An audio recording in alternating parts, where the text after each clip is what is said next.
Hey, First Things First listeners, it's Jenna Wolfe. Before we start today's show, I want to tell you about one of our sponsors, Pacific Life. Are you ready for what's ahead? You can't always predict the future, but you can game plan for it.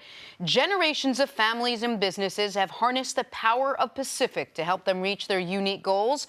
Whether you need to save money to meet your needs, ensure your family is protected, or make sure you don't run out of money, Pacific Life has a variety of financial solutions that can help. Pacific Life counts more than half of the 100 largest U.S. companies as its clients and has been named one of the 2019 World's Most Ethical Companies by the Ethisphere Institute. Protecting what matters most to people for 150 years and counting, that's the power of Pacific. Ask a financial professional about how Pacific Life can help you game plan for your future, or visit www.pacificlife.com.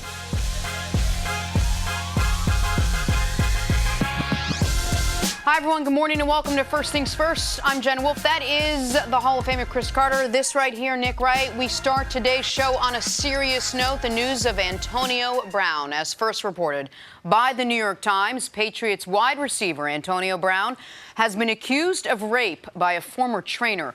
In a lawsuit filed yesterday, the trainer says she was sexually assaulted by Brown on 3 separate occasions between 2017 and 2018. Antonio Brown has denied the allegations. The Patriots released a statement saying that the team is aware of said allegations. All right. I just want the audience to know this. People can read the lawsuit on their own if they'd like to. You can read it in the New York Times. I read it last night. There's some really gross text messages that Antonio, unless the woman has forged them, that Antonio sent to this woman. Along with 3 separate allegations of various forms of sexual misconduct ramping up to forcible rape.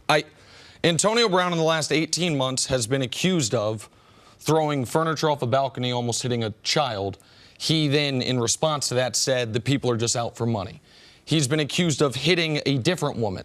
His response to that was, that woman is just out for money. He has now been accused of this. His response was, this woman is just out for money. I obviously do not know. No one can know who is telling the truth in this instance.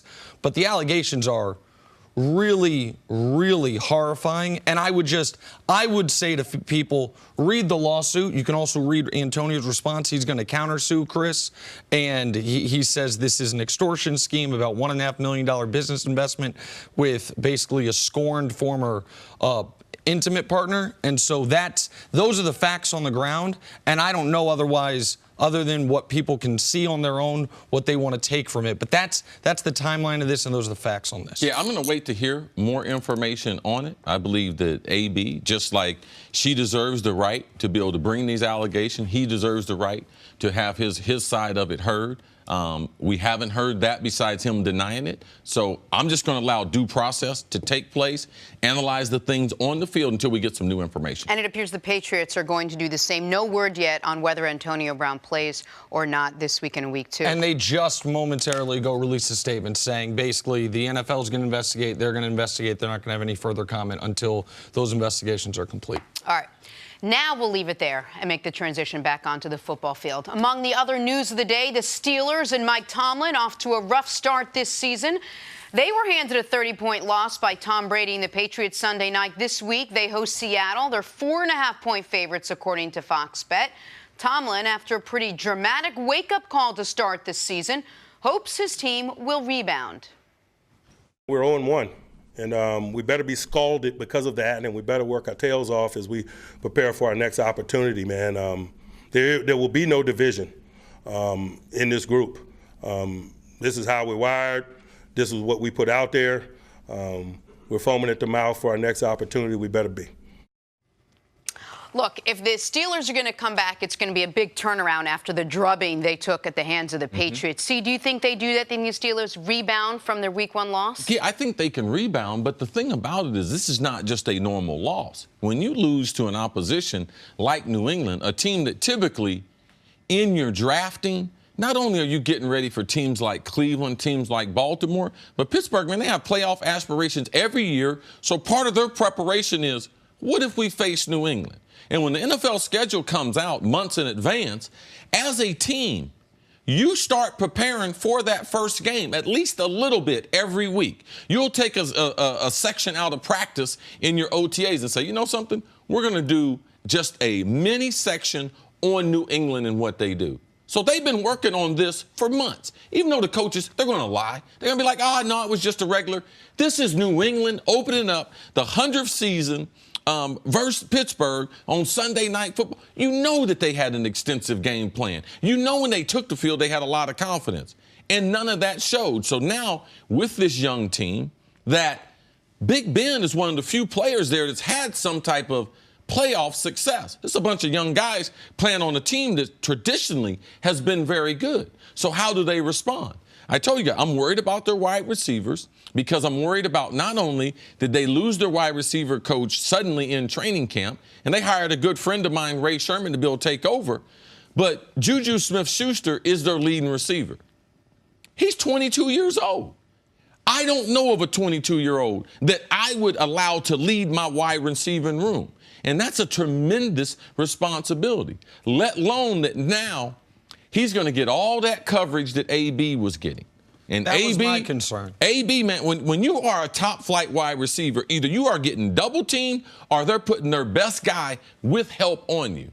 Now Juju Smith-Schuster, he's going to face that, and it is a different world when you're a number one and you don't have other number one to take that heat off of you. So I'm concerned about the receiving corps moving forward. When you mentioned that you prepare for your week one opponent at least a little bit throughout your offseason, throughout training camp, throughout preseason, I think it's a really important point because while Coach Mangini might not like the fact that I can chart out who teams are playing in week 7 the moment the schedule comes out, everyone knows who they're playing in week 1, particularly when it's been the team that's the reason that, and this is why the Steelers have made it to 3 Super Bowls in the last 15 years, but the reason they haven't been to 5, 6, 7 has been because they cannot get through New England. They cannot win in that building. They have incredible trouble beating Tom Brady, particularly in the highest leverage spots. Same way that the coach used to struggle with New England. Now let's just imagine Peyton Manning, Tom Brady playing the first game of the season,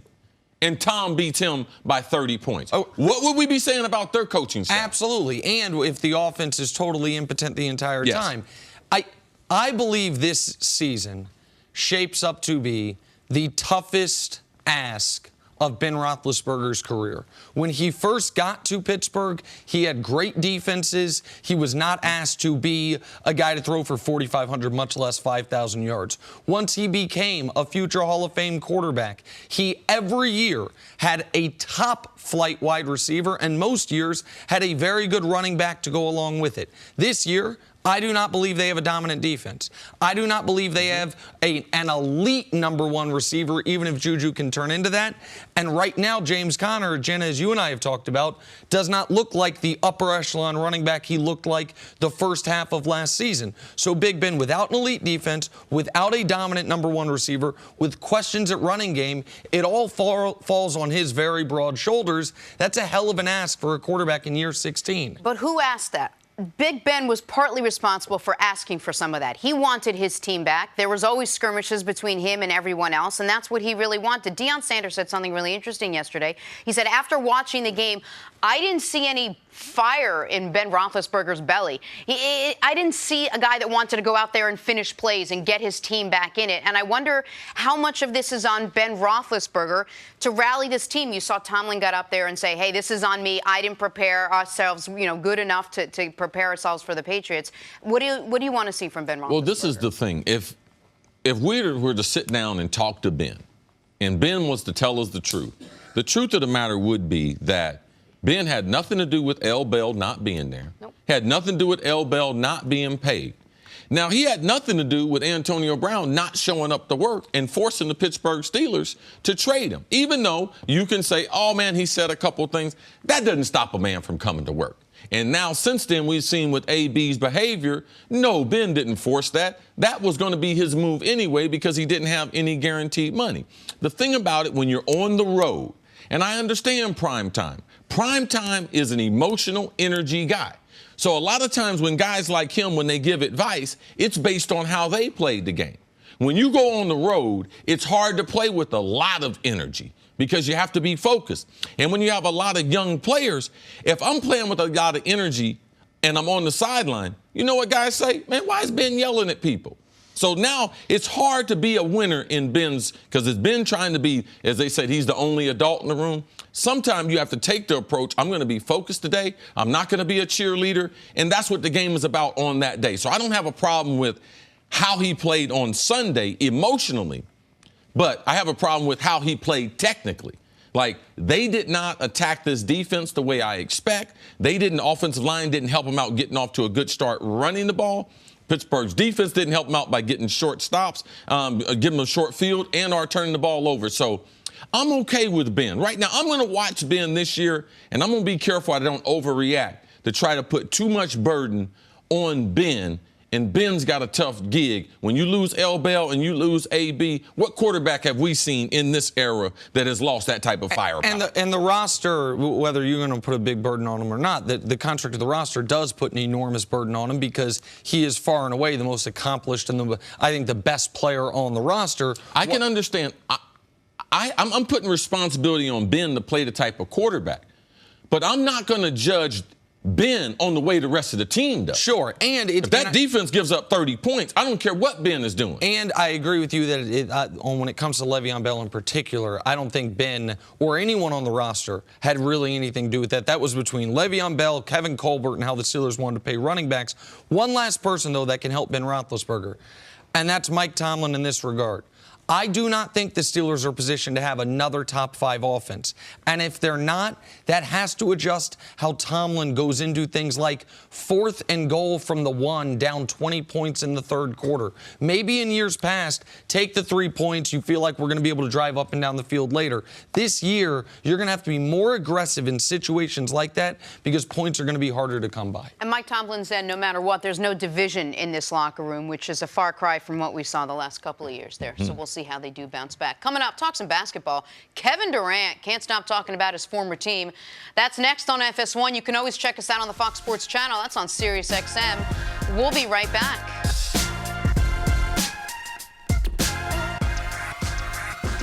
How about some basketball this morning? Kevin Durant in the news. That'll happen when you talk about your former team the way he did. In an interview with the Wall Street Journal, KD was asked about his time with the Warriors. Said, I came in there wanting to be part of a group, wanting to be part of a family, and definitely felt accepted, but I'll never be one of those guys. I didn't get drafted there. As time went on, I started to realize I'm just different from the rest of the guys. It's not a bad thing, just my circumstances and how I came up in the league. And on top of that, the media always looked at it like KD and the Warriors. So it's like nobody could get a full acceptance of me there. KD also touched on his other former team, the OKC Thunder, saying, quote, such a venomous, toxic feeling when I walked into that arena. I'll never be attached to that city again because of that. I eventually wanted to come back to that city and be part of that community and organization, but I don't trust nobody there. That bleep must have been fake, what they were doing. All right, Nick, what was your reaction to KD's response to both of his former teams? All right, so I thought this was a really good piece. It's long. People should read the whole thing. I think he gets some insight into KD. And KD is, as he very often is, honest to a fault about what he currently believes. And the reason I say currently believes is just a few months ago, within the last year, he was asked something about the Thunder. And in that moment, and the writer of this story even acknowledges that, at that moment, he said almost the exact opposite. He was like, no, it's no hard feelings, you know what I mean? The reception was not great, but it'll be fine. But in this moment, he was still upset about it, and he was raw. And I can respect that. People can feel differently depending on when they're asked something. I appreciated the honesty about Golden State. I appreciated the honesty that he said what one of the things he was looking for, he never found there. He also said something very interesting basketball-wise in this interview, which was, listen, Golden State runs a motion offense that he feels can get bogged down in the later rounds of the playoffs, where he would then have to use his words, go deep into his bag on things that he thought he was not honing enough throughout the regular season. that he thought what I need to do to win championships once you get to the conference finals and the NBA finals are skills that have atrophied a bit because of how we play the first 90 games of the season. I thought it was a really interesting interview. I don't think it's going to decrease the noise around him, which he desperately wants to do. He said he's, hates some of the drama of the NBA, hates some of those things. Kevin Durant continuing to talk and say interesting things is going to not decrease. It will increase the noise, but I'm glad he did it. I didn't think it was phony. I didn't think it was fake. I thought it was very honest. And as he often does, Cris, he makes himself more vulnerable than many pro athletes do, much less many superstars. So to me, there's not a lot of criticisms that can come of this interview. It does give you insight into one of the greatest players we have in the league. Yeah, we need to get Kevin Durant talking more basketball. Because even if you thought that his takes on OKC were inconsistent, the truth of the matter is OKC was not consistent. The reception that he had there was not genuine. And now that he's here in Brooklyn, New York, to be able for this next 4 years of his career, I expect, because I know this, guys get better at being in the limelight. And Kevin's had a couple different bites at the apple.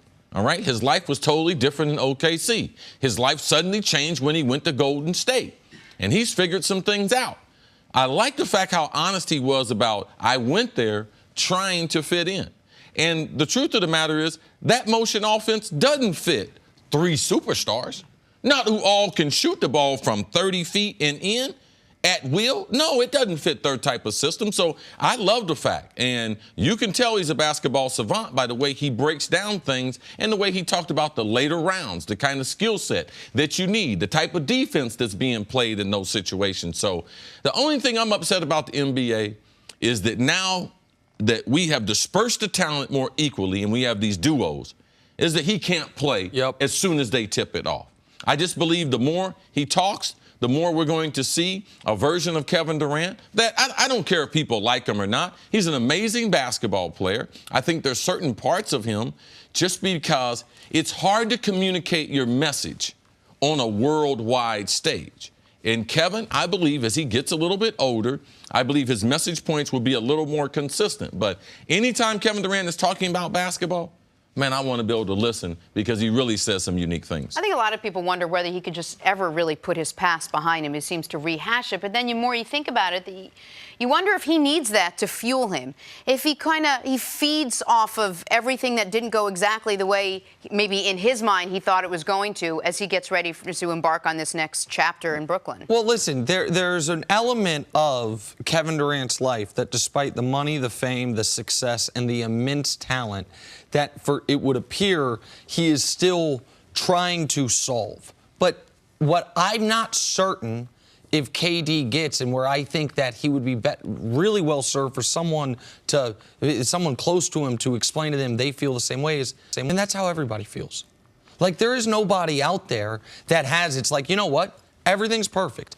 Even the people who it appears to be perfect for, there's still something going on where it's like they are searching or they are yearning or they are looking for something.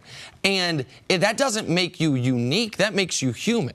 And so I think the people who act like, oh, I've got it all figured out, those are the people being fake. Where KD could help himself is, he also says in this interview, he goes through his Twitter or his Instagram DMs. Going through, anyone can DM you on Instagram. Anybody can. You have to be following them. It's not like Twitter. And so he will go through those DMs and go back and forth with strangers who have so little to lose and very often have total anonymity associated with the interaction. Stuff like that, I think, can be self-destructive to anyone's psyche, much less someone in Kevin Durant's position. But I think we got a better window into who he is and what makes him tick in this interview, than we did in almost anything he did in his 3 years in Golden State. Yeah, I've been very, very fortunate since a young age to be able to meet some of the most famous athletes in the world, just based on who my brother was and the career path that I chose. And for all of them, even at a young age, I remember meeting Kareem when I was young and was like, wow, man, this guy's trapped in this body, trying to express himself. People always thought of him being different. I met Magic. Magic was different. Met Isaiah, knew Isaiah Thomas. Isaiah was very, very different. And for us, the more that we meet these superstars or we try to meet them, the more I find out they're just like the other superstars. None of them has a perfect life. None of them have, but with the visibility, with so many platforms, we hear them more often than we heard these other superstars. Larry Bird had some serious issues on and off the court. So to me, Kevin Durant is not that much different.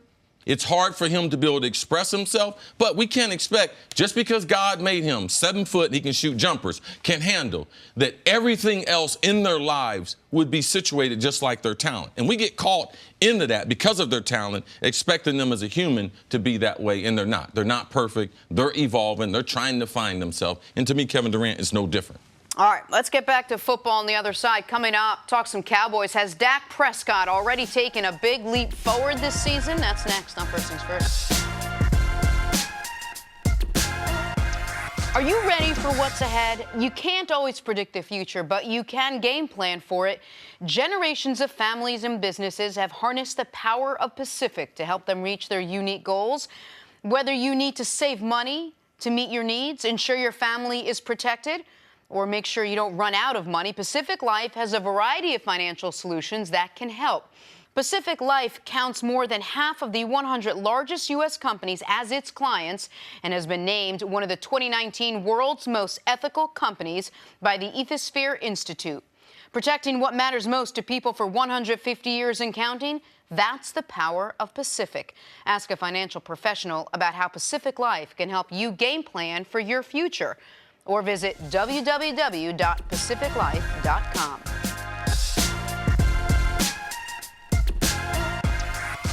All right, time now for Say What? In Week 1, Panthers running back Christian McCaffrey posted 209 total yards and 2 touchdowns. He was the best running back in all of fantasy football, and his quarterback, Cam Newton, thinks he knows why, and it has to do with offensive coordinator Norv Turner. Say what? I'm like, man, I think Coach got C-Mac up for fantasy this week. I think he picked C-Mac for fantasy. I think that's what it is. Doggone Norv done picked C-Mac for fantasy, man. I should have went over and seen who he was drafting in his league. You know, that's probably why we ain't doing no deep passes, right? Because he ain't picked me for his quarterback. Cam had a really interesting press conference this week, a lot of things, but man. Hair notwithstanding. The hair was great. McCaffrey, this is a guy who got, I think, underrated going into the league, even though he was top 10 pick because he's a white running back from Stanford. Elite athlete, can do everything, and was extraordinary last year with an injured Cam, and I think be even better this year. I think the 2,000 yards from scrimmage is going to happen for him. Yes, but they were sending out the message before the season started. Oh, we're going to monitor his touches, monitor his plays. Yeah, right. Okay. Panthers ran 66 offensive plays. Yeah. Christian McCaffrey was on the field for 66 offensive plays. So he never left the field, but he was great when he was out there. Jenna, I am with you. Again, I'm not with Cam's hair. He's had a lot of different hairstyles. That's his worst. That's called a style? Okay. Let's not It's a transition into something else. It looks great, Cam. Keep being you, man. Start your morning. This from the guy who just found hair. Yeah. Mike Tomlin and the Steelers hope to rebound after the 30-point loss to the Patriots in Week 1. Tomlin says there will be no division on this team.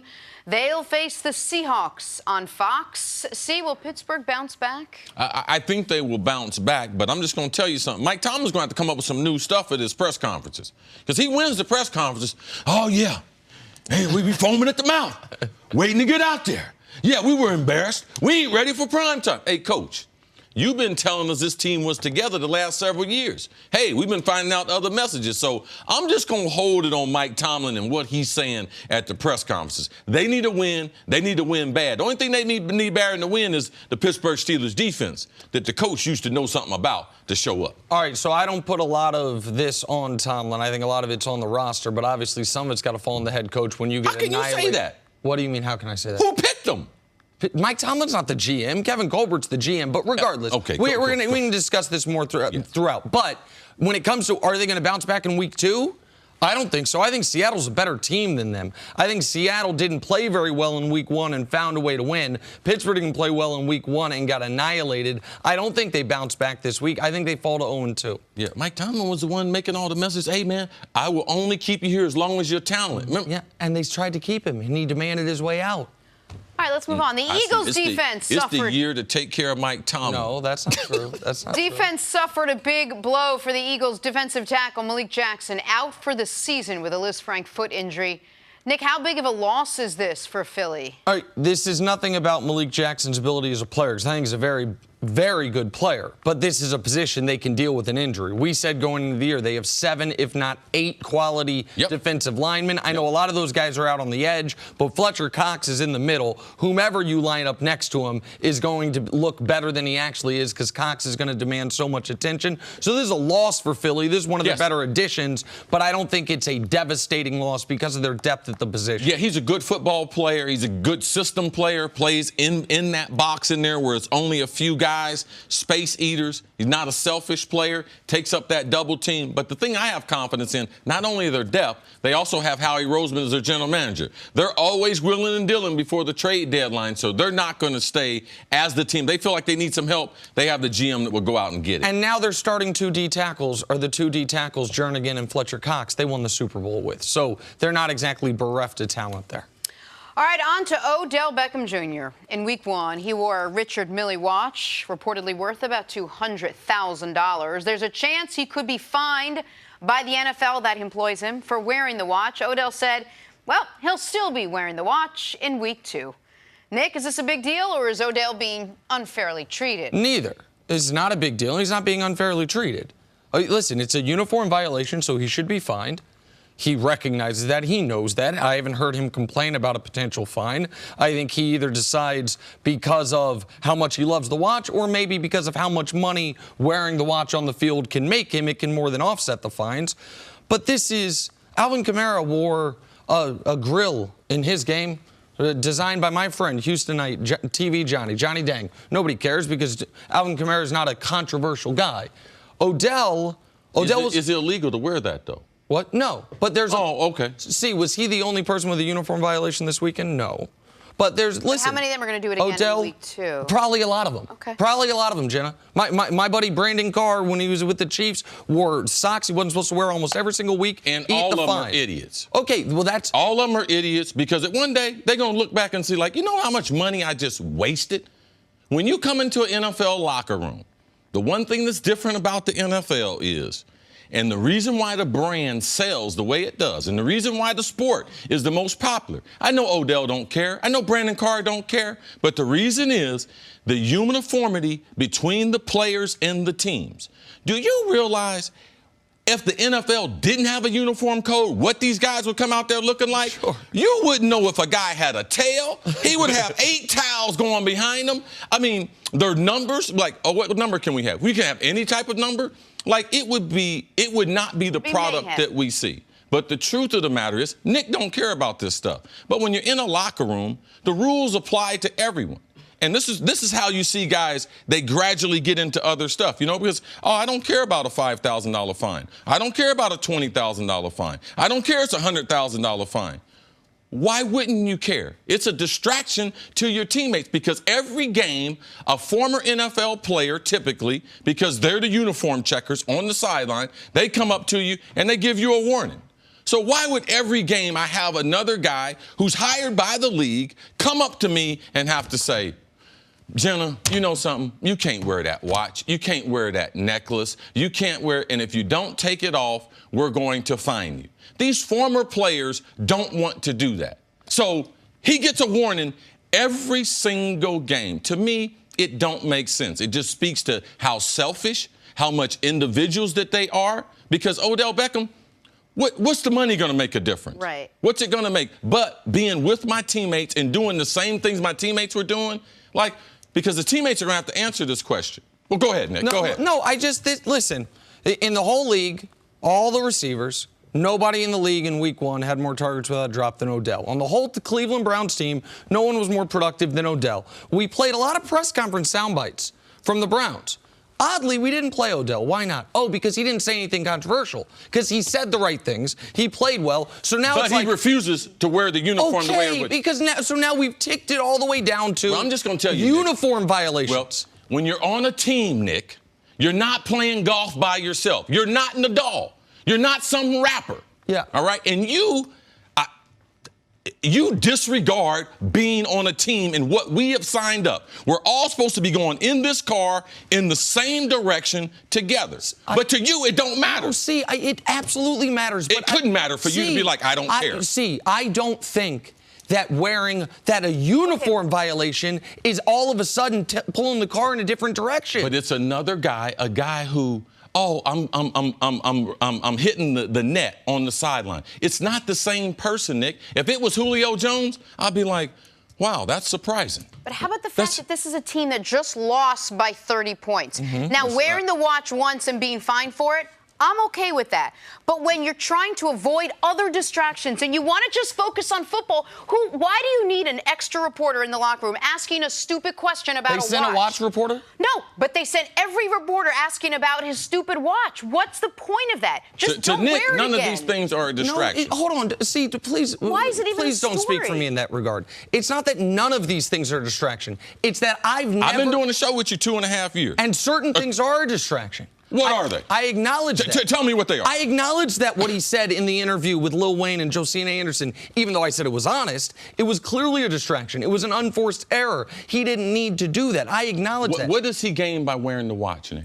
I would argue clearly either money. You say all the time. You walk away from this game. So much money. Just wait. Let him explain yourself. You say explain either this money or idiotic. memories is what you can walk away from this game with. He has clearly made the decision. Who's going to give him more money, the NFL or that watch company? Well, the NFL's not going to. What are you talking about? Because the NFL uses Odell and all those. Do you realize those are his partners? All those commercials. Of course. Do you realize Head and Shoulders? Do you realize they were doing with Troy Polamalu and other? They recommended OBJ for that. Right. And do you understand that he's targeted for a certain amount of dollars by the league office because of who he is? So if you want to make the league likes him. See, if you want to make the argument that if you were his financial advisor, his agent, whatever, you'd say actually long term this is going to cost you more money than it's going to make you. Fine. Could this maybe be a financial bad decision? I don't know, but maybe. But the idea that this is going to hurt the Browns against the Jets is absurd. How is that absurd?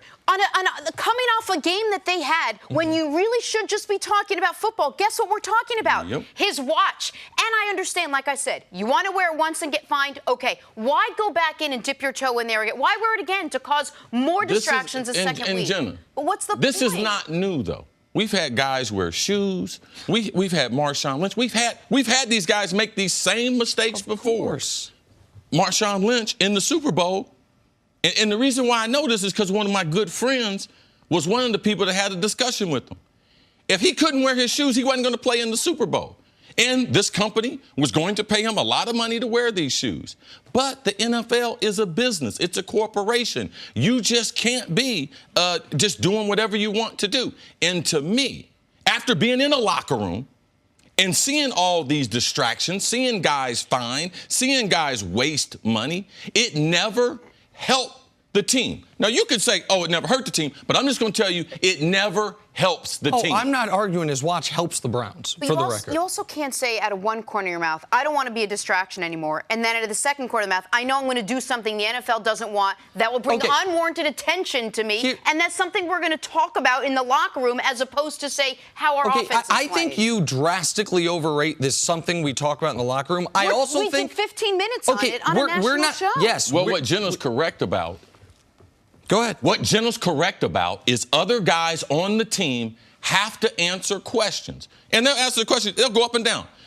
What do you feel about OBJ's watch? I don't care. I'll tell you this much, and you're right, C, I haven't been in that locker room. I would, if I were in that locker room, be a lot more upset that I was being asked about the watch if we had just won by 30. Hadn't just gotten dog-walked by the Titans by 30, I might be a little pleased the questions are about the watch and not about the pick six I threw, not about the tackle I missed, not about the mistake I made. But the point that I'm making is this. I am not arguing that Odell's watch helps the Browns. I am arguing that we have Odell. Could we criticize his performance? No, he was actually one of the only good guys on the Browns. Could we criticize what he said? No. Great. So let's run the Jarvis Landry sound, who we never hear from. But we're still talking about something he's done. Just one time. Listen, we're not talking about you, Odell. We can't so make let's just excuses let it be quiet. for guys. All right? When guys are selfish, we should acknowledge it's a selfish act, and that's what it is. It has nothing to do with the Browns, has nothing to do with this team, has nothing to do with Freddie Kitchens. It's all about their wide receiver singling himself out as being more important with his than brand the rest and with the of play. the team. But can I ask you this question before we move on? Of course. Is it possible that it can be a selfish act with no actual negative impact on the team? I am not arguing that it is not a me, look at me move. Of course it is. Odell has a ton of, He's trying to argue that look this at me. isn't about look at your brand. Look at me. It's But about If look I at park in the team. first parking space at the Vikings, which I had for years, if I park in that spot, it's a divish type thing, but it don't affect the team. If some guy parks in there, I don't go in there and hit him over the head with my helmet. Right. No. So how doesn't this fall in that same bucket? It's a diva-ish thing. It's a look at me thing, Nick, but it does not affect the team. I will tell you that I'm going to. No, this does affect the team. I told you that. Listen, I worked locker rooms for a number of years. You know what my news director says? Make sure you ask other guys about the watch. Like, just find out how other people feel about the watch. It's why we're talking about it today, which is Wednesday, even though this game was this past weekend. It's why it was on 3 different shows that we watched yesterday. It was why we're talking about this watch as opposed to the And what Browns it does offense. is the guys who aren't used to getting covered, they get worn out. Guys like Randall McDaniel. He's a Hall of Fame left guard on the Vikings. He used to answer questions about Moss, myself, who's going to be the quarterback. It wears those guys out because they didn't sign up to have to do these other interviews to vouch for, oh, yeah, I love OBJ. I love it. And you know what they say? They say things to protect him. Because any of the linemen, if they wore a watch, they'd be like, you're an idiot. You're an idiot out here with a watch on, fat boy. They would ridicule him up out the locker room. But because of, we need this special attention as wide receivers so these guys get worn out in answering all these questions that they're like, man, I just wish this stuff would be handled by someone else. So not the people who are used to getting interviewed, the people who aren't, they get worn out by the stupid stuff that the divas, the wide receivers, and other people's on the team. So when people talk about it being a distraction, it's to those people who didn't sign up for that. Someone like Joe Thomas, he was distracted for years, Cleveland. Man, you guys going to win. You guys going to win. You guys going to win. You guys going to win. You guys going to win. He had to answer all those questions. He wasn't prepared for that. And these type of questions, they come up to these guys, and these guys get tired of it. There's a 53-man roster. You are not out there in a boat by yourself. Oh, I'm playing golf. I'm Tiger Woods. I'm Nadal. I'm out here by myself. No, you are not an individual. You are on a team. That's what you signed up for. Your mom ran track. If you wanted to run track, you should have ran track. If you wanted to play basketball, you know they got to have 4 other guys on there. So there is some teamwork involved in that. All these guys signed up for a team sport, so act like a teammate. That's all I'm asking. It ain't that difficult. We are way late. Oh, well, you better It's look our at show. a We real can talk- expensive watch. we What are time way is late. it, Odell? What time is it? Coming up, can the Steelers get back on track after a blowout loss in Week 1? That is still ahead.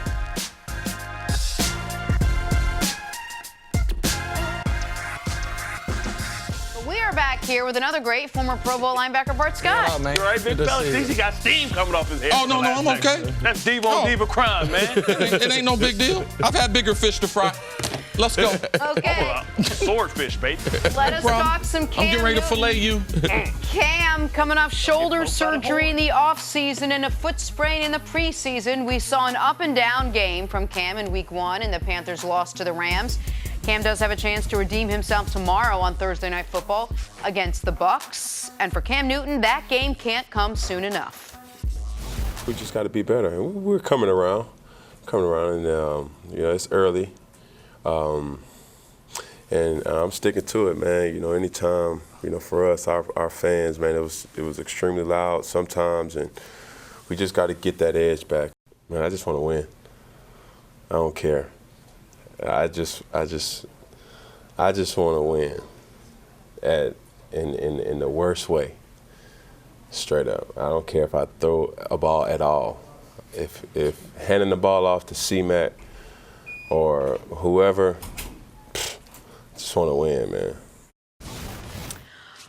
All right, Bart, how are they going to do it if they want to just win? What do you think the key is going to be for the Panthers to do that in week 2? Well, it's going to be putting the ball in Jameis Winston's hands. You know, what I was disappointed about.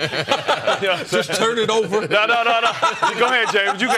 You start off. Punt on first down. Just let Jameis have it. Defer both halves. But I tell you what, you can see the Norv Turner influence on Cam Newton. You can see the creativity with McCaffrey, with him, playing the wild card, faking it to Cam, but, kind of making the guys pause. You saw the traditional Norv Turner pull. What I wasn't used to seeing was seeing the Carolina Panthers defense struggle so mightily. And you can see now that they're going with, Shaq Thompson. Yeah, Shaq Thompson is replacing Thomas Davis, which, you talk about that combination, how they were kind of on a string, and now you see Ty Gurley. I don't remember Carolina Panthers defense ever giving up 160 yards rushing. So once they have to get back to their identity, making teams one-dimensional, because we know the secondary is limited, and they have to make sure that Cam has to make sure that he can take care of the football, but continue to throw the ball down the field. They have to, really protect him. You think about Carolina and Cam when he hurt his ankle in preseason. They really didn't get the time, and the offense is going to be behind. A lot of the good offenses that are trying to implement new systems are going to be behind the defenses early on. So it's going to be important that you take shots and run the football and really be led by your defense if you want to be a good team. I don't think the Panthers should be concerned about week 1. I think they should be really disappointed because that was a winnable game against the defending NFC champions. Yeah. They did not take advantage of a plethora of opportunities in the first quarter. That first half, it was a field goal at the gun that prevented them from being shut out in the first half. And despite all that, it's 23-20. They're down 3 after blocking a punt and scoring a touchdown. They intercept Goff at midfield, and they go quick 3 and out. Cam bounces a pass, and then the Rams go down, score, and it's essentially game over. But what I do think is if they can't beat Tampa, if they lose on Thursday night, then it's not disappointment. Then it's enormous concern. Because what you said about Jameis is absolutely correct. The Tampa offense allowed more points than the Tampa defense this past weekend. The Tampa offense allowed more points than the Tampa offense itself scored. Like, Jameis threw 2 pick sixes. It's so rare you as a team get a pick 6 early in the game like they did and lose, but that's what happens when you then give 2 back to the other team. And you mentioned about them, the Carolina, giving up those running yards. The one thing Tampa did well in that game against San Francisco was run the football. Ronald Jones, who has very limited action last year as a mid-round pick, he was the feature back. He played really well. And while Bruce Arians has said good things about Jameis Winston, my guess is short week coming off that performance, they're going to try to be run heavy. The question with the Panthers for me is, other than Christian McCaffrey, what elements will this offense have? DJ Moore played okay. Cam never ran the ball in week 1. I think it was 3 carries for -2 yards. That's concerning to me. Like, he needs to be at least a viable running threat. And he was off, again, on a lot of relatively easy throws. Now, so those are the things they need to clean up. But if they lose to Tampa, a Tampa team that I expect to be at the very bottom of that division, then it's time for major concern in Carolina. Yeah, I'm not going to overreact to losing the first week against the Rams. The Rams have been a dominant team the last 2 years in the NFC. And if you look at what they present defensively, we know on the outside they got really good corners and everything, play really good defense there behind Wade Phillips. But they have the most dominant force in the NFL in Aaron Donald. So when you're trying to put together a game plan, you can't be real sexy with Aaron Donald being over the nose or in that 3 gap, how he can get that quick penetration, which led to 20 sacks last year from the defensive tackle. So you guys have to remember, we got to block him. That's the first thing that we have to do.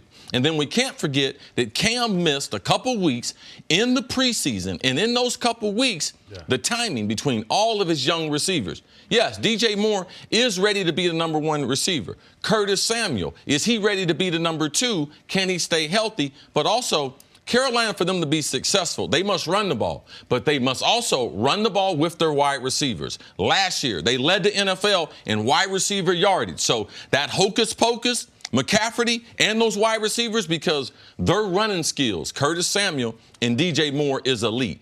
When you could see in the passing game from the beginning, they threw a swing pass that got tipped, ended up being a lateral. That was a turnover. One of the wide receivers had a catch, had a completion, first down. He fumbles, gives the ball back. So I wouldn't panic or overreact. It's a very, very short week playing on Thursday night, so you know the adjustments, they have to be to a minimum. But with Cam Newton, I'm going to institute him running the ball a little bit more in week number 2. I got a mini bye week. He's got 10 days before they play week number 3. So that's what I expect, a lot more RPOs in Thursday night's game compared to what we saw week 1. Yeah, the good thing is it's a divisional opponent, so they know the opponent. Now they have to adjust to what a Todd Bowles defense looks like and what a Bruce Arians offense looks like. But they're going to have to get back to throwing the ball. So what you're talking about, CC, is really jet sweeps and getting the ball in their hands. And really, because you think about Cam Newton coming off the shoulder surgery, how accurate is he right now? He has to get that timing back. So Rams linebacker Corey Littleton said that Cam, after the game, Cam is a readable guy, and that's what made it easy for us. I would have to imagine, not easy, but that's how we were able to attack. That has to be the worst thing and the worst way to describe a quarterback, as a readable guy. Am I right? Well, absolutely. And the thing about what he's talking about, Cam, when he gets the ball from center, when he's in the gun, if you watch the stripe, and they teach defenders to do this, watch the stripe on his helmet, and you'll see when he gets the ball, if the stripe goes to the left, typically he's going to be on those 2 receivers, and very seldom is he going to get back to the backside. When we talk about Dallas later and talking to their coaching staff, I'm going to tell you, Dak Prescott, one of the things he's doing now is reading the 3rd and 4th receiver. So if I come off and go this way, Jenna, with my head, I never get back this way. So the defense, if they're playing zone or man, they already have momentum on that side of the field. So if the ball is thrown, they get off on the mark very quick. That was it's so funny you say Dallas there. That's the exact example I was going to use is Dak Prescott in week 1 this year. One of the things he did so much better than what we saw throughout last year was even if he knew he was going to the right, he would start looking at the left to try to sway that safety over. And that is something that I hadn't seen. That's a great quote by Corey Littleton. I hadn't seen it. But if that's the case, then obviously Cam in year 8, or year 9 now for Cam, that's something that he needs to clean up on this short week against Tampa. That is, I guess nobody's in a must-win game in week 2, but if you can't be losing. Oh, it's the have to win. Not must win, have to win. Okay, sure. There you go. Have to win. If you're Carolina and you're at home against Tampa after losing a winnable game against the Rams, you can't lose that on a Thursday night. You got to win most of your home games and try and split on the road. That's the recipe for 12 and 4. All right, Bart, stick around. Coming up, how can the Steelers get back on track after getting mollywopped, nice word, by the Patriots? That was pretty good because in the production meeting you were awful, but in the segment you were good. That's the way to be. A game time player. I like it.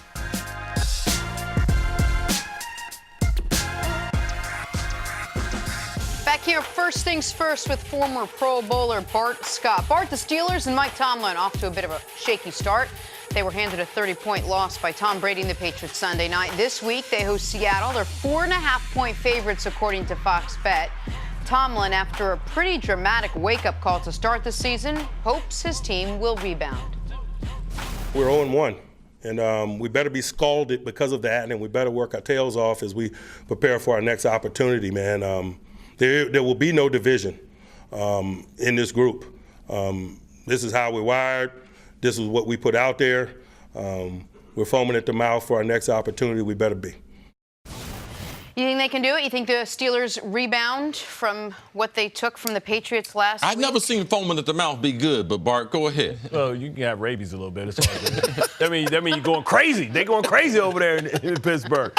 But really, did we expect anything different? This team never matches up well against the Patriots. It's really their linebacker play, and they're trying to make that adjustment. They were able to neutralize Watt. And really, you think about the secondary, I don't know what some of those safeties were looking at, looking at the drops, trying to sit on routes against Tom Brady, giving up deep passes and things of that sort. But the biggest glaring weakness for me wasn't Juju Smith-Schuster, who got taken away, and now he's going to see what it's like to be the number 1 receiver. It's Dante Moncrief. Dante Moncrief got 10 targets, and I think he caught 2 of them.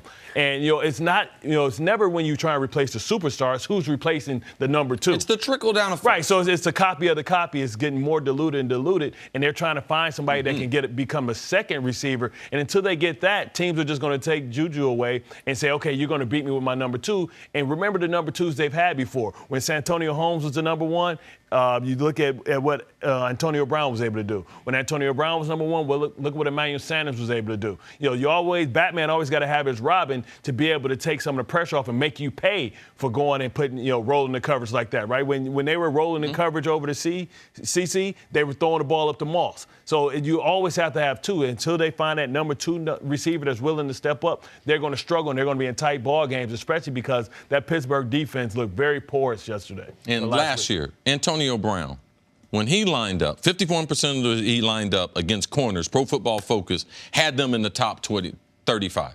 That was the third most. So when he faces a guy, they don't put no busters on him, all right? And if they're going to double team him, they put a corner on him that's not a great corner, but then they put a safety on. Right. Also, AB could play anywhere in the offense. Last year, Juju Smith-Schuster played in the slot, third most snaps in the slot. If you are a slot receiver, which I made my living, it's easier to double team you because if who's ever lined up on side of you, they can double team you with a linebacker, they can double team you with another corner, they can double team you with the safety. And everything funnels into the middle of the field. So if Juju Smith-Schuster is going to be successful, he's going to have to play outside the numbers some to be able to balance out where teams don't know where he is, and you can't. Because when you're outside the numbers, if you decide to double team him, you got to bring that safety over, and everyone on the offense can see it, and now they got 9 men. So that's why I love a wide receiver that can force a double team. Right. You don't have to have a big game, but if I can force them to double team me, and then the other players can have some type of success. You make a great point with Moncrief. I've been trying to tell our staff. They thought he was going to be a real addition. Yeah. I said, you don't know who he is. I thought he was a He has never been a star. Yeah. He's never been a number one guy in college. At Ole Miss, he wasn't that guy. In Indy, opposite of T.Y. Hilton, he wasn't that guy. He went to Jacksonville for a lot of money. Jacksonville was desperate. Yep. They're like someone traveling the desert looking for a drink for a receiver. He couldn't even give him a drop of water. And then now we're getting ready to bring him to Pittsburgh, where they've been prolific throwing the ball. No, you guys got the wrong guy. You guys got, like Coach Mangini said, don't be yelling at me because the guy's slow. When we watched the tape, he was slow. He was not that good when they signed him. But one of the problems was, to Bart's point, Donte Moncrief is supposed to be your third, maybe fourth option because it's supposed to go Juju, James Washington, the Deontay, I can't remember his last name, but the guy that they drafted this year is supposed to be either the 3 or the 4. Deontay Johnson. Deontay Johnson competing with Moncrief. Moncrief ain't supposed to have no 10 targets. 10. And, I mean, he had one in the end zone. He was dropped. Dusty, look it up. How many times in his career he had 10 targets? Right. If they don't start throwing him the ball 10 times, I'm coming back. But this was... No, for real. But this was the concern, and this was why I think both of us were a little bearish instead of being bullish on Juju this season. Yeah. I think some people looked at it, man, 1,500 yards last year, team MVP. Now he's about to get even more targets. Now he's about to get even more love because AB's gone. But the flip side to that is, now when you are playing the Steelers, who is their most dynamic playmaker? Juju. Right. And so if you're Bill Belichick, who loves saying, I'm going to take away what you want to do, what you do best, and everyone's not Belichick, I get that. Right, left-handed. Right.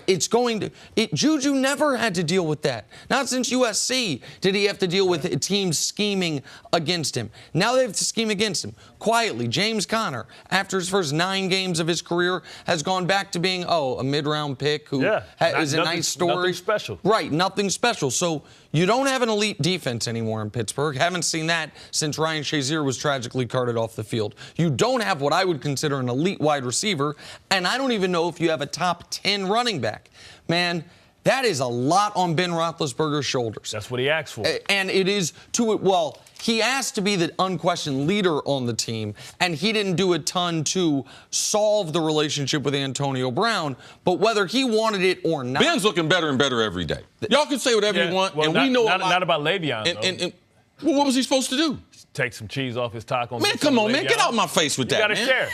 Get out of my face with that charity. Red Cross is available, all right? If I'm going to give a charity, I ain't giving money from my pocket to another guy. I took cheese off my taco. Tom Brady takes cheese off his taco. That's why they had money to sign AB. Hold on, Bart, real quick, though. I don't Get some cheese off his taco.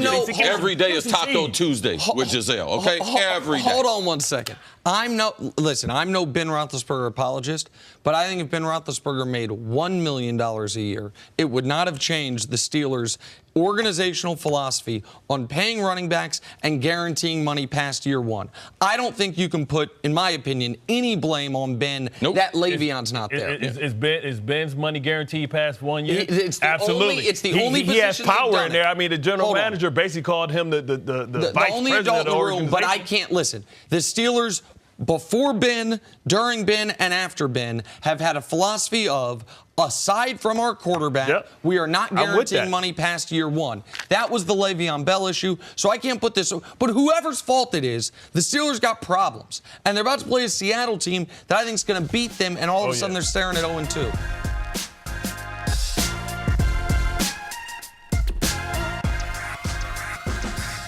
Welcome back to First Things First. In Week 1, Ravens quarterback Lamar Jackson had a game to remember, becoming the youngest player in NFL history to post a perfect passer rating, lighting up the Dolphins for 5 touchdowns, 324 passing yards, and an appearance on First Things First. Lamar Jackson joining us live from Baltimore. Lamar, welcome to the show. Good morning. Good morning. Good morning. How y'all doing? We are great. Thanks for getting up and hanging with us. So let's start with what we just saw. How important was it for you and for the team, not only to get your first win, but to get a very dominant win right out of the gate? Well, we don't go into games thinking it'll be dominant. We're playing NFL guys, grown man, and it's a physical game. It's the last chapter within football. And, we just executed very well, offense, defense, special teams, and went out there as a unit and just came out with a victory. No one expects to win like that in the NFL game, Lamar, but take me inside of the football laboratory for a quarterback who's trying to develop as a passer. And I do believe that you will be a good passer of the football. Take me from the playoff loss and disappointment to you having the perfect quarterback rating in game number 1. What was that offseason like that prepped you for the launching point which you had in week number 1? Just going back, watching myself, watching all the bad plays, within the season, not just the playoff loss. We were coming out with victories during that time period, but, it was a lot of runs going on. I was seeing myself, late on passes, underthrowing my guys. I didn't really have chemistry with my receivers because, I started real late. I wasn't with those guys. But this offseason, I dialed in the playbook, got a new system with Coach Giro, worked hard with my guys, came back all season, got some throws in, just building chemistry on, and we just took off. One of those receivers you had instant chemistry with, who you obviously didn't have last year, Hollywood Brown, Marquise Brown. Two questions on Marquise Brown. One is, who's faster, you or him? And the other is, how good of a combo can you two be? But answer the first one first, and I want the truth. The fastest, it got to be him, man. I play quarterback. He the receiver. He definitely the fastest out of us two. And we didn't really, we wasn't together during OTAs, and we was barely together in camp. He was recovering from his foot injury in college, and it was a lot of passes that was, out of whack. Sometimes I miss him, in stride. It'd be behind him. And before the game, coach was like, man, we got to have those downfield passes. In the league, those are big things because you might don't get them again, so you got to take full advantage of them. And in the game, in practice, I tell them, I'm like, in the game is going to be different because, we locked in practice. That's where mistakes happen. And we just, in the game, we just connected. It's a Broward County thing. Broward County thing. That's great. That's great. Lamar, you talked about going over the playbook in the offseason and going back and watching some of your poor performances. How much did you work on throwing, just specifically throwing in the offseason, and less on everything else people already know you're good at, obviously the running? I read a lot on throwing during the offseason, with Coach Joshua Harris down in Pompano Beach on my old youth football field in McNair Park, we call College City. But, I worked a lot on throwing, trying to hit my receivers in stride, like I said before, out breaking routes. Each and every pass, you need to win an NFL game. That's what I was, working my hardest on. Trying to throw them off balance, just trying to get each and every throw I can and help hopefully it will turn over during the game, and it did, week 1. Yeah. You mentioned several things I'm very familiar. You know, I came to watch you play in high school. You know, I used to coach there in Broward County. You giving a shout out to Hollywood and everything. Another guy who spends a lot of time in South Florida is Mark Ingram. Him coming over, we know he was successful at Alabama, successful there with the Saints. But tell me about him being the featured running back in this offense, and I know you've probably spent a lot of time with him because he's a great leader. Has Mark not taken you under his wing and showed you how to be a pro in his short stint there in Baltimore? Definitely, man. You know, I asked him a lot about Drew Brees, you know, how he take his business. You know, Mark's a great leader. He's an explosive back, man. I tell him he reminds me of the old Mark. Like he been in the league probably a year or two. He run the ball very hard, man. He a great back. I'm just glad he's here with us in Baltimore right now. Lamar, after your game, perfect passer rating, 4 touchdowns. You're just spectacular. You joked, not a bad performance for a running back. I'm curious how much of a chip on your shoulder remains from people, despite you winning the Heisman Trophy, and maybe should have won 2 Heisman trophies as a quarterback, that coming into the NFL, some people were wondering whether you should change positions. Yeah, you know, it's a chip on my shoulder. The Heisman just came, you know, I won the national championship. You know, the Heisman came, you know, with great teammates around me, great coaching staff at Louisville. And second year, you know, Baker won it. I was happy he won. You know, I didn't really care about winning it again. You know, I had one of my own. I'm just grateful for the opportunity I had to, you know, receive one. And, you know, people is always going to be doubters. I don't really care about the doubters, you know, just moving forward. I got week 1 out the way, you know, we ready for Arizona now. Lamar, last year was a bit of a whirlwind for you. The way you were drafted, where you were drafted, the way you started your season, all the talk about your running, your throwing. Now you came out after week 1, after win 1, and you really showed people who you want to be. What's been the biggest change from year 1 to year 2? You're kind of the man now. Admit it. Yeah, kind of a man.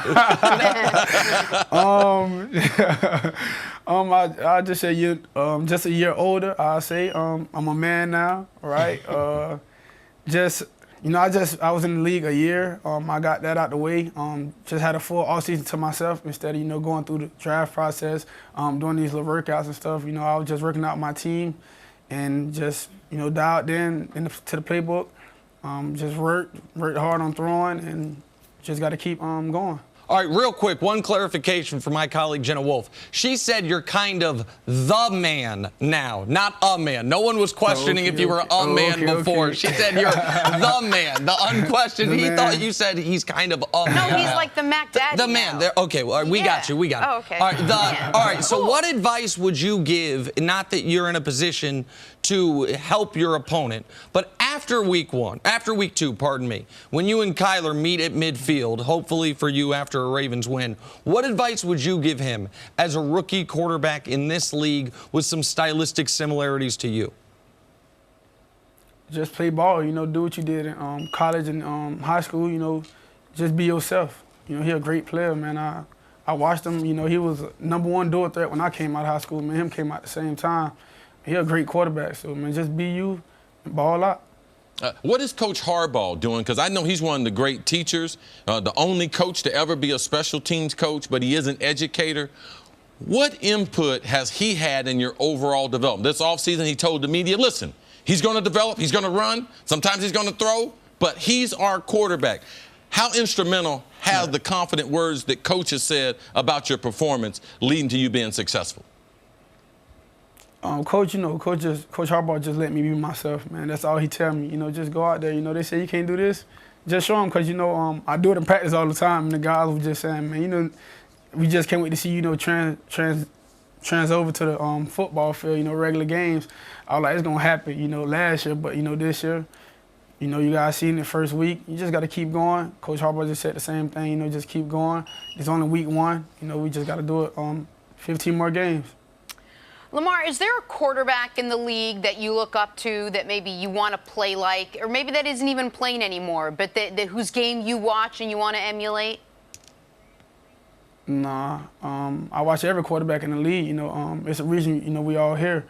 But I don't want to be like any other quarterback, just be myself.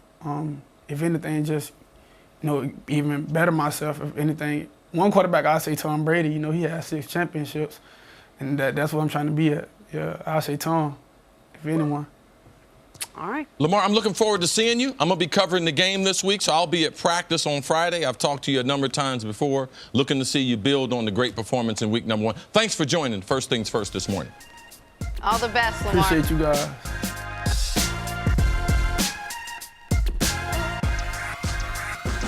In an interview released yesterday, Kevin Durant did a lot of talking about the past, said he didn't feel like he was fully accepted in Golden State and that he'll never be attached to Thunder fans again. Nick, what'd you make of these comments? I recommend everyone read the interview, the full piece. It's very good. Kevin, I think, is very honest throughout it. Now, some people might say, didn't you just say something different about Thunder fans a few months ago? He did, but his feelings vacillate on this topic clearly. But he was vulnerable, he was honest, and I think his reasoning of leaving Golden State was the most accurate we've heard from him. He never felt fully accepted there and recognized that he was never going to be Steph, Clay, Draymond, even Iggy. And so he's going to now seek, but he might end up being, a man without a country.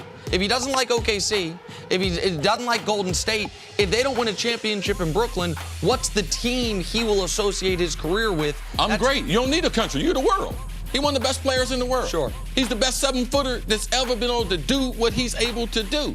He's a special, special player. You don't need no fan base when you're an NBA player. This is not the NFL where you need one of the marquee franchises. No. What's his brand?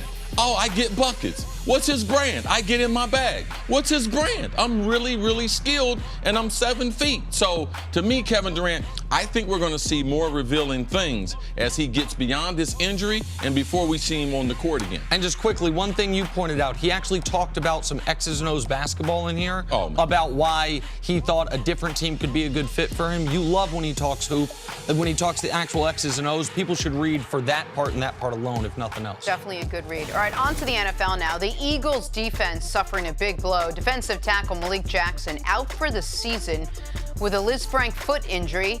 Nick, how big of a loss is this for Philly? It's not a huge loss only because of their unbelievable depth. Malik's a very, very good player, so I'm not trying to take anything away from him. But now their starting D tackles are going to be Fletcher Cox, one of the best players in the league, and Timmy Jernigan. Those were their starting D tackles when they won the Super Bowl 2 years ago. This is a team at that position that is set up to deal with an injury as well as any team, maybe better than any team in the league on the D-line. It's tough for Malik, though, who was hoping to have a resurgent season. Yeah, and if you're trying to have a special year, which the Eagles do believe, Jenna believes, Eagles in the Super Bowl, her preseason prediction versus New England. Imagine David Andrews, the center of New England, he's out. Imagine that 3-man rotation of defensive tackle of Malik Jackson. So yes, they can sustain some injuries, offensive, defensive line, but they didn't get better today. Of course. All right, it's one dent. How many dents can this team take? This is just one of them to go start the season at a position that they are deep at. All right, moving on. Odell Beckham. In week 1, he wore a Richard Mille watch, reportedly worth about $200,000. There's a chance he could be fined by the NFL for wearing the watch.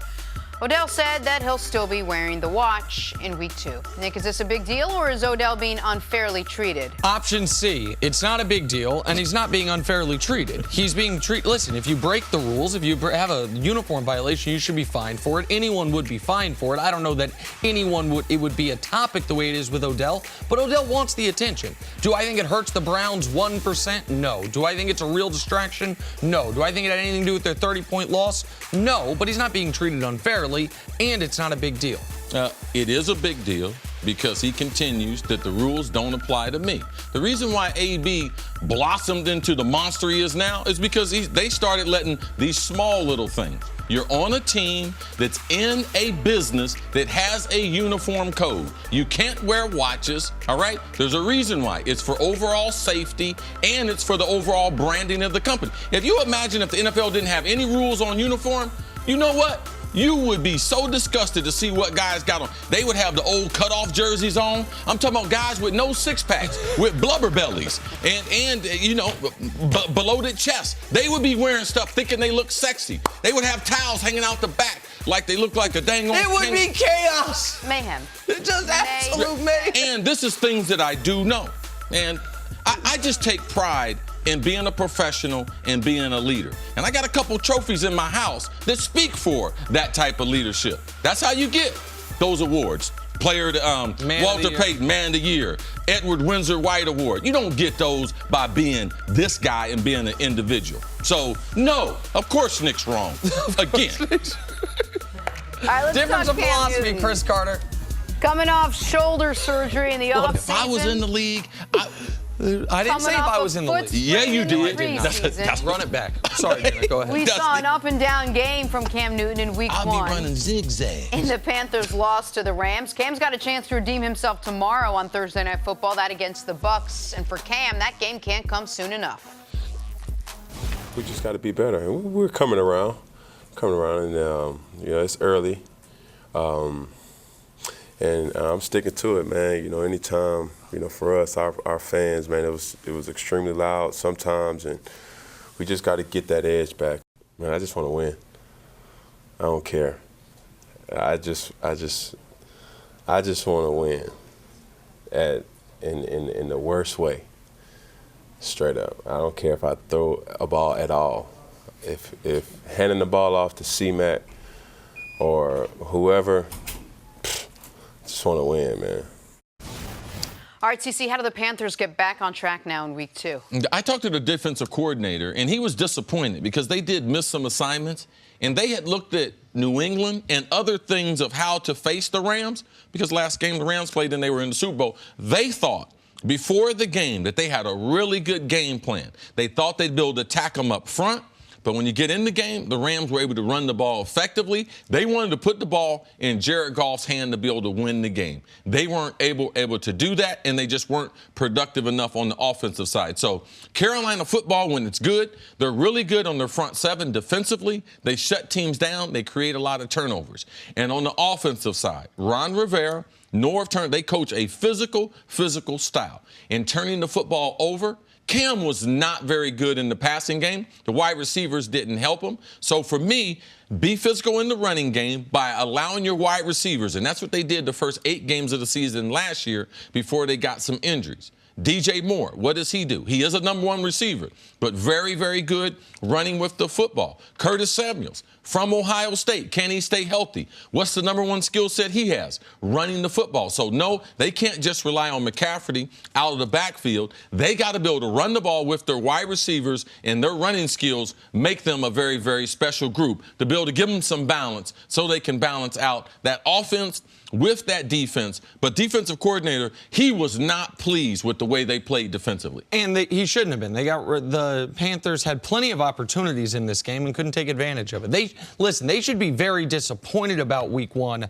I don't know that they should be heavily concerned about Week 1. Now, you lose Week 2 at home on a short week to Tampa Bay, then you start to panic. The Panthers, I think, are positioned to win this week and go on a nice run. They have Tampa Bay, they have Arizona, they then have a couple AFC South opponents. They didn't have Tampa Bay again leading into the bye. They have after that Week 1 game against the defending NFC champs, they had a very fortuitous schedule. One of the reasons I picked them to win their division and start the year strong. But Cam does have to be better. We do have to mention that you say all the time, see, at the beginning of seasons, defense is going to be ahead of the offense, especially given the way training camps run now, particularly when Cam, coming off shoulder surgery and then getting hurt in the preseason, some of that timing's going to be off. He missed a couple weeks right in the middle of training camp. And there was just some bad luck for Carolina. In the first 30 minutes of this football game, 3 times a ball was on the ground via fumble. All 3 times those were recovered by the Rams. They missed a kick early that they had no business missing. There were some things that I don't think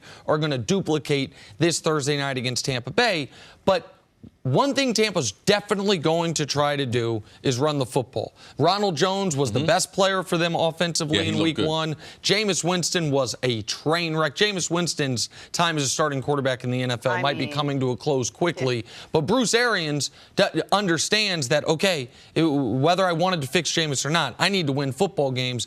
They should expect a heavy dose of Ronald Jones. So what will Gerald McCoy do up the middle? What will Kuechly and Shaq Thompson do up the middle as far as stopping the run? and then you rely on the Panthers offense not turning the ball over 3 times like they did in week 1. And watch Gerald McCoy going back, playing against the team that drafted him. He spent his whole career in week number 2. You talking about a revenge game. Gerald McCoy is a nice guy. He talks about Bible verses and everything, but Thursday night, it's going to be tough on Tampa Bay's interior offensive line after poor performance by the defensive front of Carolina in week 1. All right, let's take a break there. Much more first things first right after this.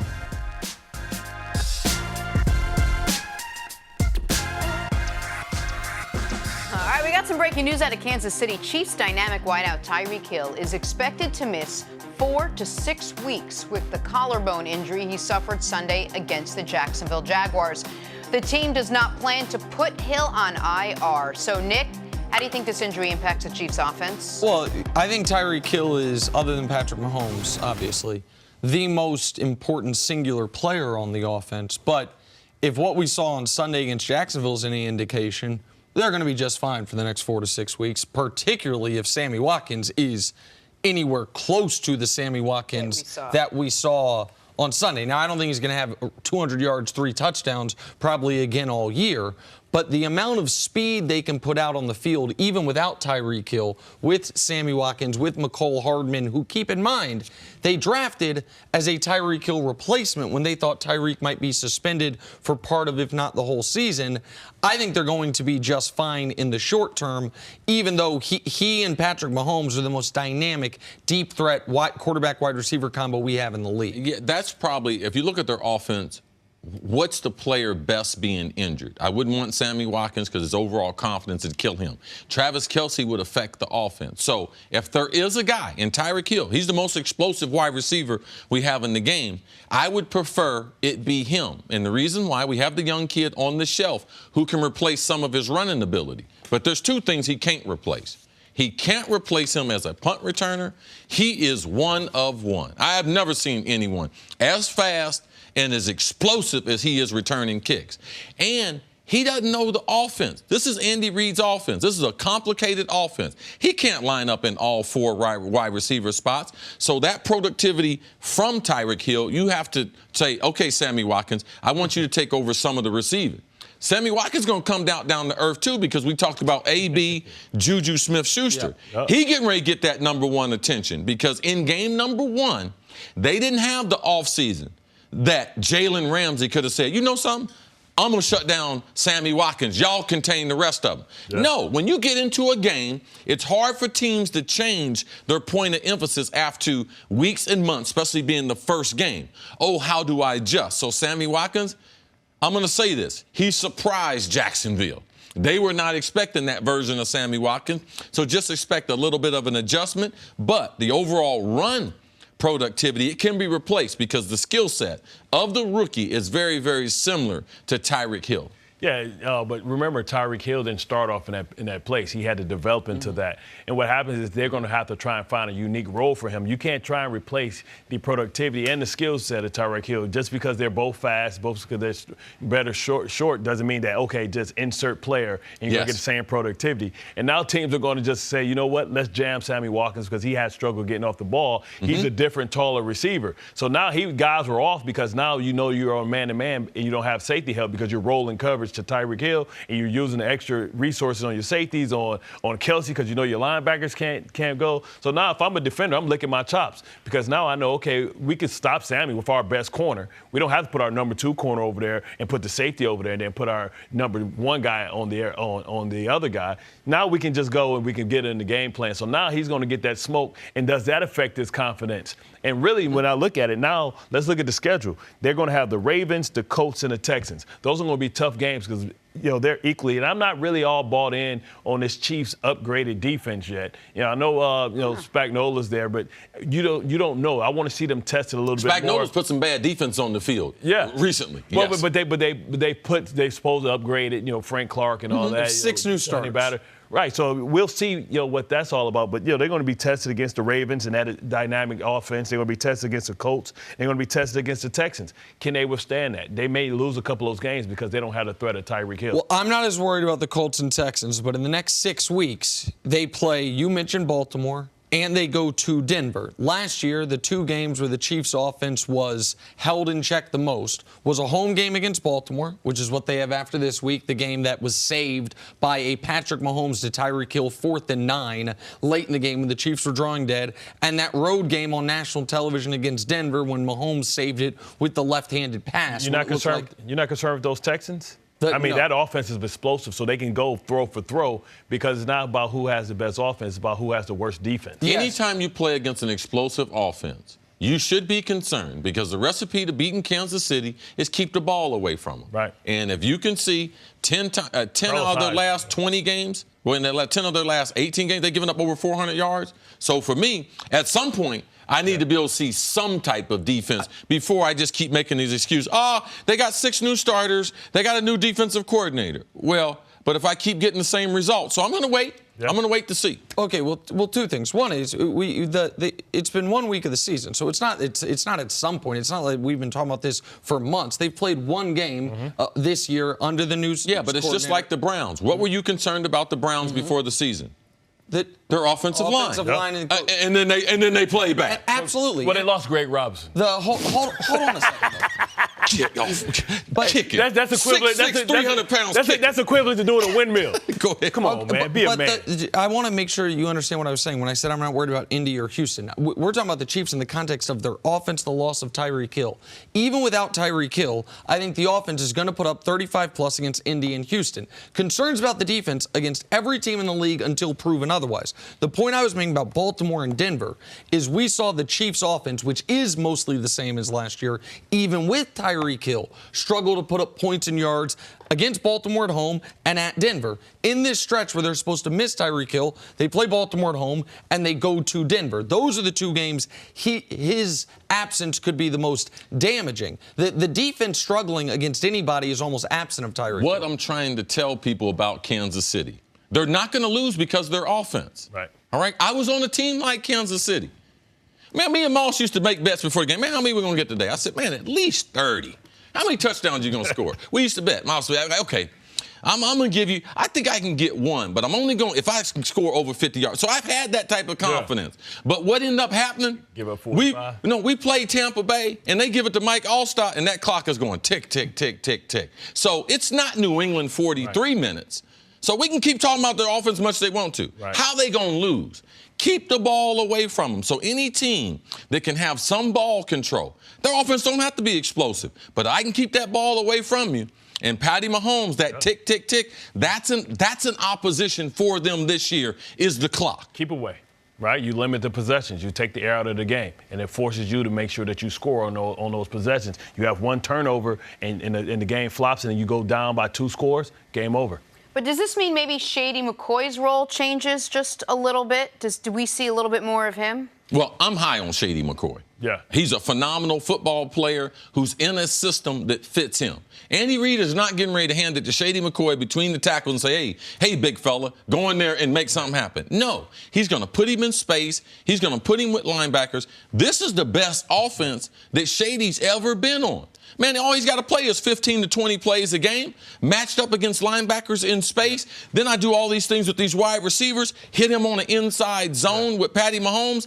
This is a dangerous offense. Shady McCoy decided to go to a perfect spot for him. So now Tyreek Hill, week number 2, I look for Shady McCoy to continue and Andy Reid to build on the number of plays he played in week number 1, Bart. And you want to get him touches, right? You want to get Shady out in space. You want to get him screens. You want to get him screens, draws. And the mixed conception about Shady is he can't run in between the tackles. He runs in between the tackles, but as soon as he breaks the second level, he's going to bounce it and get those long yards. One point, though. You said that there's a team where if you have a defense like this, if you get down 2 scores, game over. That's flatly not the case. The Chiefs last year weren't down 2 scores often, but in the Patriot game, they're down 2 scores at halftime both times, took the lead in both of those games. If they were built the opposite, if you're a team where you have to hold a team to 17 to win, you can get down 10 and feel like you're drawing dead. The Chiefs last year, and offensively they are very similar, could be down 14, 15 points as they were against the Super Bowl champs, and the offense can come back because your point on the turnover, while bad defense, we don't know how much that has changed. You are also one turnover being forced away from getting back-to-back possessions. And if you score every time you have the ball, you can be right back in the game. Yeah, they're not like a typical explosive offense because they have such big play capability. They can have 3 plays and have a touchdown, and next thing you know, you're back out there. You get 3 out and get the ball back. It's totally opposite of everything you've experienced. Everything you experienced, defense, we getting ready to win this. Everything I've experienced has been offense is going to win this. But being on those offensive teams, I realized when that team had the ball, regardless of what kind of respect you gave them, tick, tick, tick, tick, man, that clock, we're fighting against the clock every single game because we don't have the help of a defense. All right, Bart, thanks so much for joining us.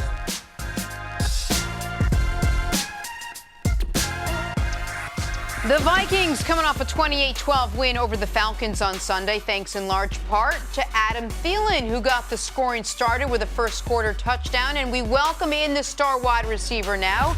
Adam, good morning. Thanks for being with us. Good morning. Absolutely. Thanks for having me. Hey, there's no better way to start the season off than a win, and the way you guys did it over a good team in the Falcons. How good did that feel? How important was that for the organization? Yeah, it feels good. Like you said, it's a great start, obviously. You go through training camp, you go through OTAs, and you do all that, and you're just kind of preparing for that week one, and it's a long process. So it felt good to be back out there with our teammates and kind of show what we can do a little bit. But we have a long ways to go, and now we're focused on Green Bay. Adam, I'm so glad to have you on the show. You always know that you're one of my favorites and everything. You're a great example of hard work, discipline, and it being paid off. We got a lot of diva wide receiver news going around the league. I'm so glad that my Vikings receivers aren't involved in that. I'm so glad AB's not there. Now, I know Diggs got a little diva in him. Now, Diggs told me on the slide, Where are we going? Hey, this guy right here, he got a little in him, but not as much as myself. Are you and Diggs going to be wearing a watch this weekend? Because my partner over here has been telling people all morning, it's okay to wear a watch. It's okay. It's okay. Will you have on a watch when you go to Lambeau Field this weekend? Well, Diggs actually holds me back from being too big of a diva, so he's got my back on that. But I don't know. It depends on what company's gonna promote us and give us a good watch to wear. Thank you, Adam. That is a great answer. And now I'm going to get to the football. Great job, Adam Thielen. All right, it's not very often you can have 43 receiving yards, and that's nearly half your team's receiving yards, and you guys win going away. I thought I was watching Chris's old Ohio State Buckeyes. We're going to throw the ball 8 to 10 times and just grind it out. It was a very different game for you guys. Great game because of how you dominated time possession, how you dominated the Falcons throughout. How different was the start of this season to when you think the beginning of last year when you guys aired it out as much as any team in football? And tell me about that approach going into the year.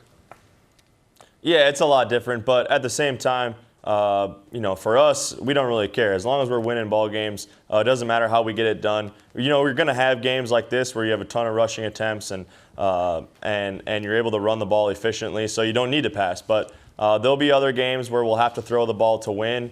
We'll have to convert key third downs, and we'll have a tough time running the ball. So teams are going to key on our run game when you have an explosive guy like Delvin back there. And that's when we have to make sure that we're prepared and ready to make plays in the passing game. How much will you guys actually lean on him now that he's healthy moving forward? Well, I mean, you saw it on Sunday. I mean, he's such an explosive player. He's such a great teammate, and he can do so many things. He not only is a great running back, but he can also spread out, and he can catch the football as well. So we're very fortunate he's on our team, and there's no doubt we're gonna ride his coattail. We're gonna be keying heavily on him and relying on him to help this team get to where we want to be. Thielen, as a Vikings fan, I'm very, very fortunate. Last season, you guys eclipsed 100 catches, first time in Vikings team history. And, man, them records up there for the Vikings, they're hard to break. They've had some pretty good receivers. What are you and Diggs talking about going into this year that would allow the team, we know they want to run the ball, but how you guys would play to improve to get you back into the playoff hunt? Yeah, I think Diggs and I, mindset's always been very similar, and we talk about it a lot. We're going to come out here, we're going to do our best. Whatever play is called, we're going to go win. And even if we know we're not getting the ball, we're going to go show that we can get open and that we're open on every play. So the coaches, the quarterback, our team has confidence that if we do need to throw it, that we'll be open and that we'll be ready. So that's kind of our mindset. We're going to go try to win on every rep and prove that we can do that at a high level week in and week out. All right, a couple things about this weekend's game against the Green Bay Packers. First of all, Cris has said when you play for the Vikings, when you get the schedule, one of the first things you're looking at is what month are we playing in Green Bay? So I'm sure a bit of a relief for you that it's early as opposed to late. But maybe more importantly, they're on national TV to start the season, so they get a few extra days to prepare for you guys. And you have to have seen a drastically new and improved Packers defense as opposed to what we'd seen in recent years. Your thoughts on the challenges the Packers can propose from a defensive perspective this season? Yeah, it's a totally different look than they had the past few years. They have guys on the outside that are aggressive. They have a lot of guys mixing in that they kind of keep them fresh and healthy. And they have some veterans, too, that have played a lot of football, so they understand the game. They understand route concepts, things like that. So they have a lot of guys that have a lot of experience in this league, and it's going to be a good challenge for us. So we're excited about that. We know that it's going to be there's no easy games in this league, and especially when you're playing Aaron Rodgers and obviously, like you said, a new and improved defense. So it should be a good challenge for us, and we're excited to start preparing for that. No easy games and no easy teams in your division. The NFC North is a good competitive division this year. Who do you guys see as your biggest challenger? Do you think it's the Packers? Is it the Bears? Who do you guys look at as your biggest challenge? Yeah, we were talking about that the other day, just watching some of these games. We were able to pretty much watch all the teams in our division because they played at different times. So there's some really good football players and some really good teams in our division. And I can't, it's week one. You can't really say who's the best. But we know we're going to have a challenge week in and week out, and we got to play those guys twice, each team twice. So we know we're going to have a challenge. We know that we are prepared, and we know that how important these divisional games are. Well, Adam, you know this. I'm jealous of you for several reasons. One, you're playing with my favorite team. Number two, if I come back for one game, I got to play in US Bank Stadium. Number three, man, that type of money that the wide receivers are making. But by the way, that's no big deal. But my favorite place to play, if it wasn't US Bank Stadium, would be in Lambeau Field. Explain to sports fans what you're getting ready to experience Sunday when you play the Pack in Lambeau.